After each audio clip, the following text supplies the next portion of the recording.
오늘 우리에게 주신 하나님 말씀은 느헤미야 3장 1절에서 32절에 있는 말씀인데요. 듣기만 해도 숨이 막히죠. 그래서 모두 읽지는 않고요. 1절에서 5절까지만 저희가 함께 읽도록 하겠습니다. 느헤미야 3장 1절에서 5절까지의 말씀을 제가 한 절, 여러분들 한 절 그렇게 읽도록 하겠습니다. 제가 먼저 읽겠습니다.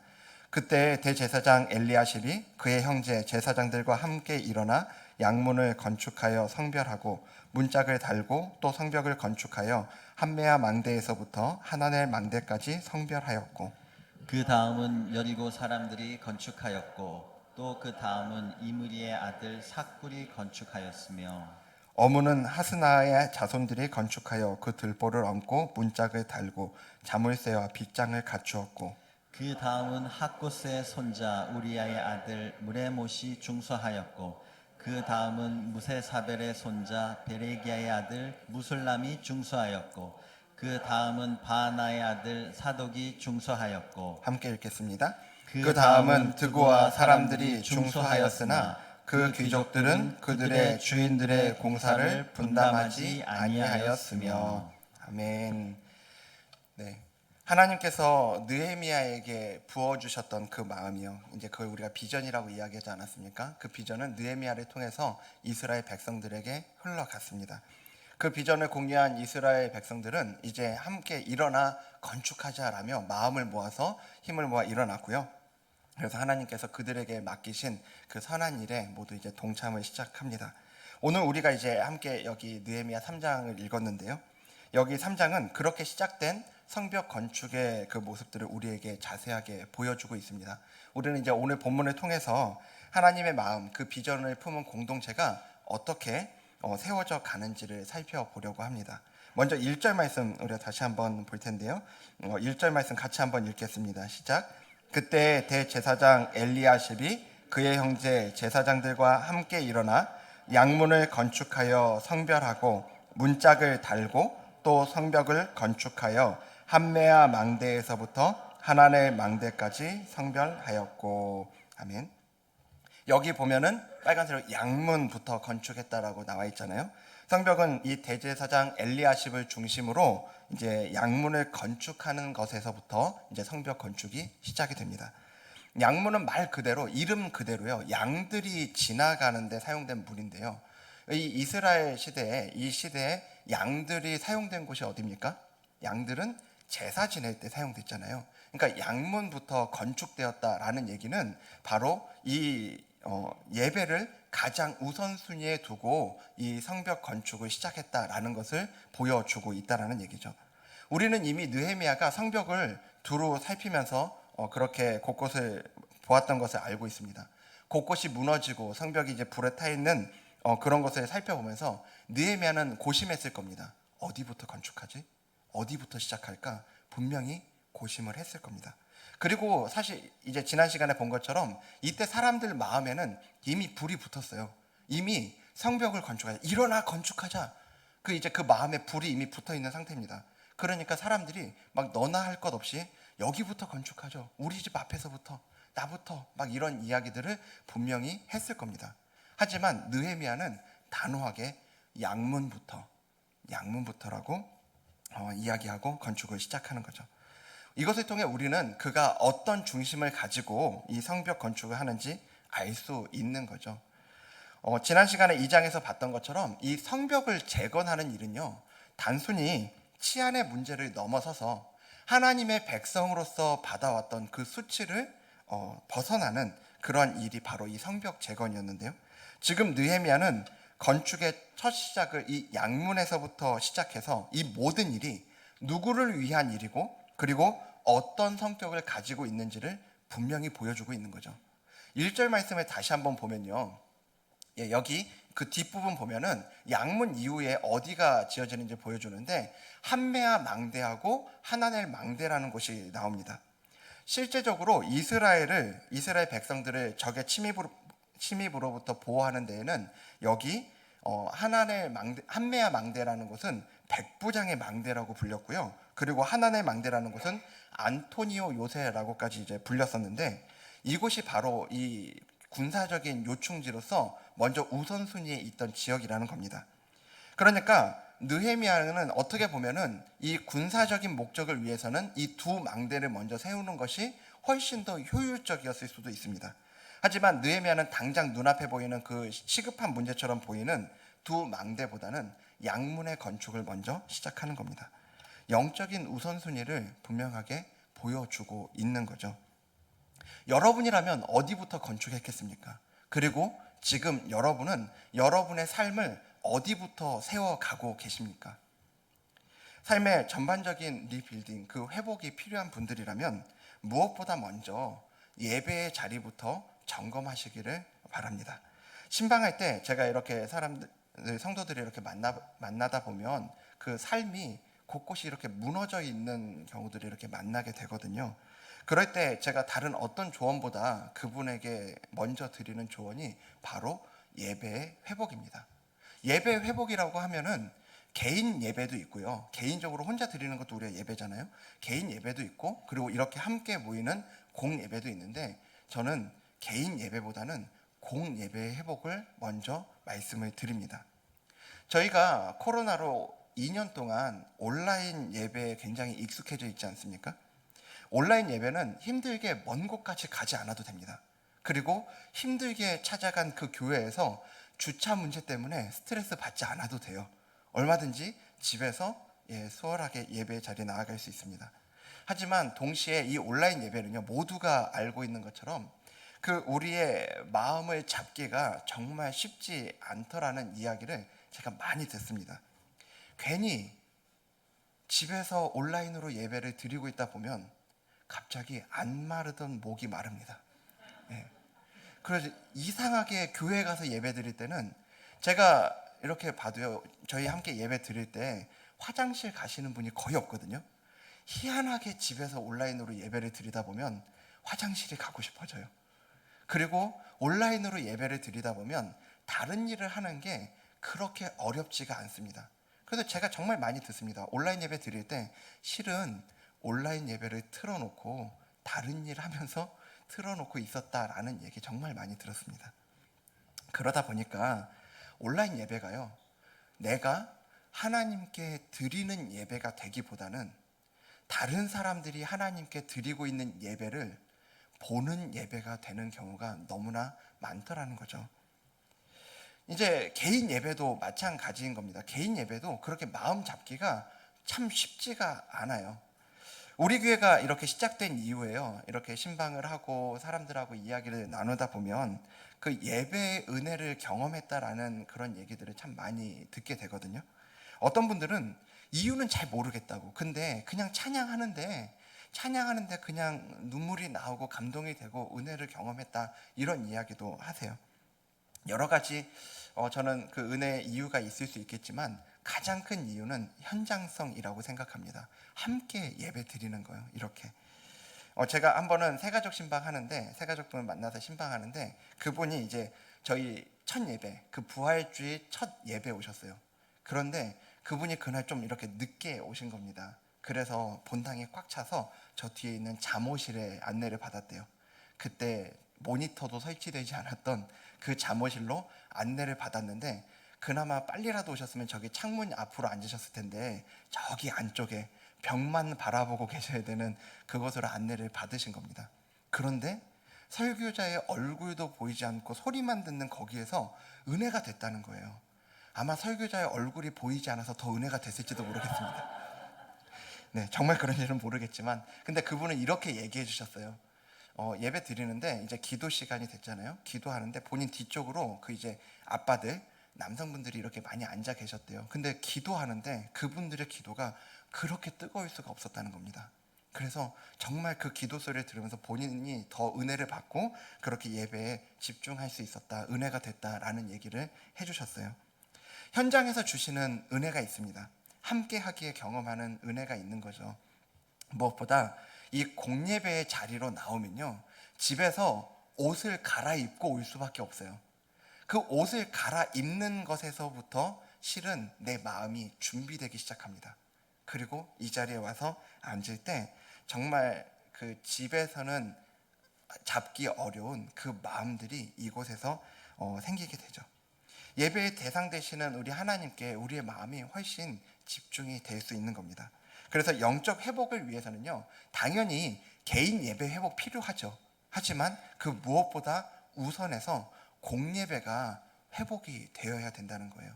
그 예배를 함께 나와서 예배 드리는 자리가 회복이 되어야 됩니다. 여러분, 예배의 자리, 그 은혜의 자리를 놓치지 않으셔야 됩니다. 혹시 이 자리에 앉아 계시는 대부분의 여러분들은 이 예배의 자리 너무나 성실하게 또 은혜를 누리고 계시는 분들이시겠지만, 혹시라도 이 자리 가운데 그 예배의 자리가 무너져 있는 분들이 계신 그런 분들이 계시다면 반드시 어떤 대가를 지불해서라도 그 예배의 자리를 회복하시길 바랍니다. 저희가 지금 주일 예배뿐만 아니라 주중 예배도 지금 드리고 있죠. 새벽 예배 그리고 수요 예배 드리고 있습니다. 여러분, 주중에 예배 드리는 것도 정말 그 가운데 하나님 주시는 은혜가 있어요. 주일에 드려진 이 예배에서 하나님 허락하시는 은혜가 일주일 가기가 참 쉽지 않습니다. 그래서 한국 교회는 수요 예배를 공예배로 지정을 해놨어요. 반드시 드려야 되는 예배라고 이야기를 합니다. 그래서 주중에 예배의 자리에 오시면 또 그 자리에서 은혜를 경험하고 또 남은 절반의 한 주를 은혜 가운데 살아갈 힘이 생기는 거죠. 그래서 여러분, 은혜의 자리, 그 예배의 자리 놓치지 않고 영적인 이 우선순위를 잡아갈 수 있는 저와 여러분 되기를 소망합니다. 네. 그리고 여기 느헤미야 이제 3장에 다시 한번 보면요, 이 느헤미야 3장에서 가장 많이 나오는 단어가 어떤 단어인지 아십니까? 그 다음에 라는 단어입니다. 그 다음에. 우리가 그냥 읽을 때는 전혀 중요하게 보이지 않는 그 단어, 그 다음에. 이게 31절부터 32절이 있는데 32절 중에서 22절에 나오고요, 22절에 나오고요, 29번에 거쳐서 반복이 되고 있습니다. 그리고 여기 3장에 보면은 70명 이상의 사람들이 나오거든요.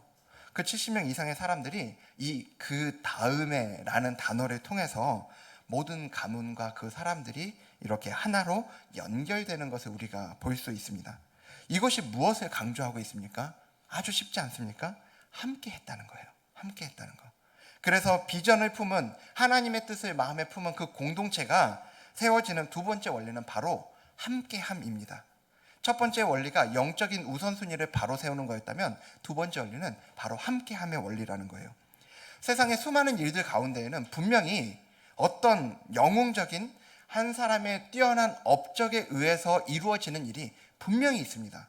하지만 하나님께서 기뻐하시고 공동체를 통해 이 하나님의 마음, 하나님의 뜻, 하나님의 그 비전이 이루어지는 일은요, 절대로 혼자서는 이루어지지 않아요.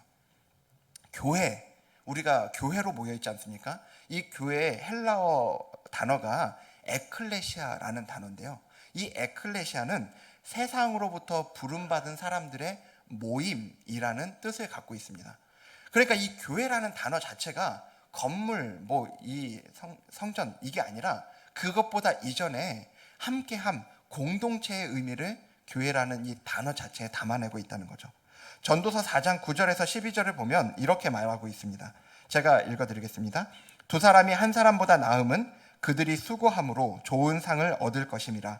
혹시 그들이 넘어지면 하나가 그 동물을 붙들어 일으키려니와 홀로 있어 넘어지고 붙들어 일으킬 자가 없는 자에게는 화가 있으리라. 또 두 사람이 함께 누우면 따뜻하거니와 한 사람이면 어찌 따뜻하랴. 12절은 우리 같이 읽을까요? 시작. 한 사람이면 패하겠거니와 끊어지지 아니하느니라. 아멘. 혼자 가다가 지쳐 쓰러지면 일어날 수가 없다는 겁니다. 하지만 함께 할 때 서로가 서로를 붙들어 줄 수 있다는 거예요. 혼자 싸우면 안 되는데 둘이면 해볼만 합니다. 그리고 셋 이상이면 쉽게 끊어지지 않습니다. 버틸 수 있다는 거죠. 공동체로 함께 할 때 주시는 그 능력과 은혜가 있습니다. 저는 그것을 우리 교회가 이렇게 세워져 가는 과정들을 통해서 생생하게 경험하고 있어요. 여러 차례 이야기했지만 성도님들 한 분 한 분의 귀한 그 헌신으로 이 교회가 세워져 가고 있는 것을 보는 건 참 감격적인 일인 것 같습니다. 그런데 우리가 함께 한다라고 했을 때 하나 더 생각해 볼 부분이 있거든요. 함께 한다라고 하는 건 우리 모두가 동일한 모습, 동일한 분량으로 함께 하는 것은 아니라는 거예요. 우리 8절 말씀 같이 한번 볼까요? 8절에 있는 말씀 읽겠습니다. 시작.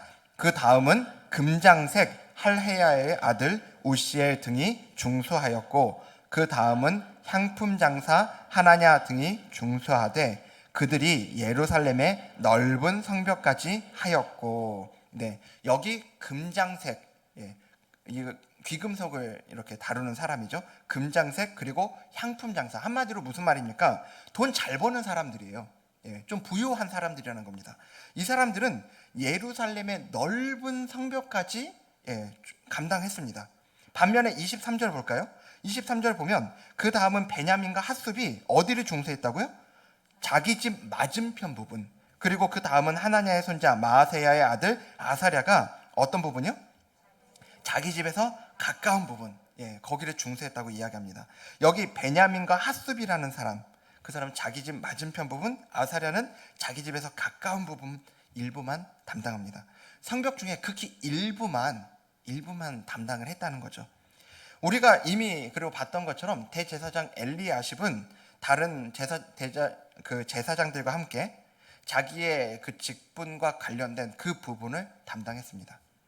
그러니까 비전을 가지고 함께 교회를 세워갈 때 우리는 하나님이 각자에게 주신 재능 그리고 물질, 능력, 믿음의 분량이 모두 다르다라는 걸 인정해야 돼요.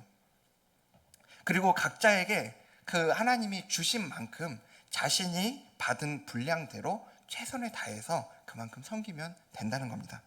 서로 비교할 필요가 없습니다. 모두 각자의 자리에서 맡겨진 사역을 담당하기에 오늘도 이 예배가 드려질 수 있는 거고요. 그리고 교회가 세워져 갈 수 있다는 걸 우리 모두가 기억했으면 좋겠습니다. 여기서 한 번 더 볼까요? 5절 말씀은 심지어는 이런 말씀이 있습니다. 5절을 우리 같이 한번 읽겠습니다. 시작. 그 다음은 드고와 사람들이 중수하였으나 그 귀족들은 그들의 주인들의 공사를 분담하지 아니하였으며. 네, 다 자기 분량을 맡아서 서로 의지하면서 일하는데요. 귀족들은 거기에 함께하지 않았다는 겁니다. 어떻게 보면 열심히 일하고 있는 사람의 입장에서는 화가 날 수도 있는 일이에요. 그런데 재미있는 건요, 여기 이 사람들에 대해서 딱 이렇게만 표현이 되어 있습니다. 이 뒤에 이 사람들에 대한 어떤 평가도 그리고 어떤 조치도 기록되어 있지 않아요. 정말 담담하게 그들이 일을 하지 않았다라고만 기록이 되어 있습니다. 함께 하나님이 주신 그 비전을 가지고 공동체를 세우고 교회를 세워나가다 보면 여기 드고의 귀족들 같은 이들이 있습니다. 적극적으로 동참하기보다는요, 한 발 살짝 물러서서 침묵하고 바라보고 있는 분들이 있는 거죠. 하지만 우리가 그런 이들을 바라볼 때에도 쉽게 판단하고 평가해서는 안 됩니다. 그 사람들만의 말 못하는 형편, 또 그렇게 일부러 구차하게 이렇게 얘기하지 않는 상황들이 모두 있을 수 있기 때문이에요. 당장 여기 드고의 귀족만 보더라도 사실은 그렇습니다. 드고의 귀족에 대해서 여기 주인들의 공사를 분담하지 않았다, 일하지 않았다라고만 여기 나와 있는데, 자료를 이렇게 보면 산발랏, 도비아와 함께 성벽 재건을 이제 방해한 이들이 있잖아요. 근데 그 중에서 아라비아 사람 게셈이라는 사람이 있는데 그의 영향력이 가장 강했던 그 접경지가 바로 여기 드고아라는 이 곳입니다. 여기서 귀족이라고 하는 건 정치가를 이야기합니다. 그러니까 게셈과의 마찰이 발생할 때 생길 수 있는 그 잠재적인 위협 그리고 실제적인 위험을 따져보지 않을 수 없는 거죠. 그것을 따져보기 때문에 쉽게 지금 동참하지 못한 겁니다. 그런데 이때 느헤미야와 이스라엘 공동체가 이 드고아의 귀족들이 정치인들의 상황을 전혀 고려하지 않고요, 쉽게 판단하고 이들을 정죄하고 이들에 대한 어떤 조치를 했다 그러면 그때부터 이들과의 관계는 훨씬 더 어려워졌을 겁니다. 그리고 이 공동체가 하나 되어서 세워지는데 큰 어려움이 있을 수 있었다는 거죠. 때로는 아무 말 하지 않고 있는 것이 그 사람에게서의 최선일 수 있습니다. 지금 이 드고아 귀족들은 적어도 성벽 재건하는 걸 반대하지는 않고 있잖아요. 그래서 심지어 예수님도 우리를 반대하지 않는 자는 우리를 위하는 자다, 이렇게 말씀하셨지 않습니까? 교회는 열정적인 사람, 적극적인 사람, 앞장서서 일하는 사람만 있지 않아요. 그런 사람이 있는가 하면 묵묵하게 그 뒤에서 따라가는 사람도 있습니다. 그 모든 사람들이 함께 하는 곳이 바로 교회라는 곳입니다. 아까 에클레시아 제가 말씀드렸잖아요. 우리가 교회를 하나님의 뜻대로 부르심을 입은 공동체라고 생각을 한다면 내 옆에 나와 다른 모습으로, 나와 다른 열정으로, 나와 다른 열심으로 섬기고 있는, 그리고 함께하고 있는 그 사람 역시 하나님께서 오늘 우리와 함께 부른 이들이라는 걸 우리는 기억해야 합니다. 그래서 저는 적극적으로 봉사의 자리에 나와서 섬겨주시는 분들 너무 귀하고 너무 감사해요. 하지만 그 못지않게 이렇게 예배의 자리에 나와서 함께 해주시는 것만으로도 얼마나 귀하고 감사한지 모르겠습니다. 그런 의미에서 우리가 이 시간 제 마음을 담아서 우리 옆에 있는 분들에게 이렇게 한번 이야기해 줄까요? 함께함이 기쁨입니다. 네. 진실로 함께함이 기쁨입니다. 우리가 함께해서 얼마나 감사한지 몰라요. 네. 마지막으로 비전을 품은 공동체가 세워져가는 세 번째 원리, 바로 격려입니다. 이미 이야기한 것처럼요, 3장에는 70명이 넘는 사람들과 그리고 그들이 건축한 부분들이 자세하게 기록이 되어 있습니다. 아까 제가 1절, 오늘 본문이 1절에서 32절이라고 이야기했을 때 모두가 숨막혀 할 정도로 그렇게 자세하게, 그렇게 많은 분량이 여기 기록이 되어 있습니다.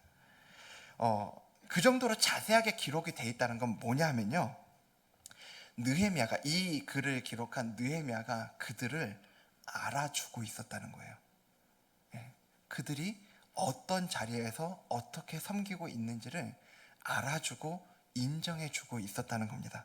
여러분, 격려를 하는 데 있어서 중요한 건요, 상대방을, 그 대상을 인정하고 알아주는 겁니다.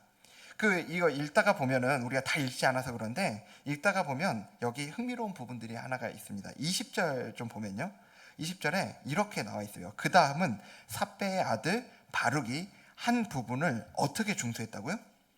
힘써 중수하여. 힘써 중수하여. 이게 그냥 읽으면 아무 표현 아닐 수 있습니다. 그냥 뭐 힘써 중수할 수 있지. 그런데 지금 다른 사람들에 대해서 한 사람 한 사람 이야기하면서 누구는 어디를 중수하고 누구는 어디를 중수하고 이렇게 나오다가 유독 여기 바룩에 대해서, 이 한 사람에 대해서 힘써 중수했다는 표현이 갑자기 툭 튀어나오고 있는 거예요. 여러분, 이건 이 글을 기록한 느헤미야가 이 한 사람을 알지 못했다면, 이 사람이 어떻게 그 자리를 감당했는지를 알지 못했다면 기록될 수 없는, 나올 수 없는 표현 아닙니까? 그러니까 느헤미야는 오늘 성벽 재건에 동참한 이들을 한 사람 한 사람 알아주고 있었다라는 얘기입니다. 우리가 교회에서 이렇게 사역을 하다 보면요, 교회에서 함께 교회를 세워 나가다 보면 우리가 조금 쉽게 잊을 수 있는 부분이, 놓칠 수 있는 부분이 이 부분인 것 같아요.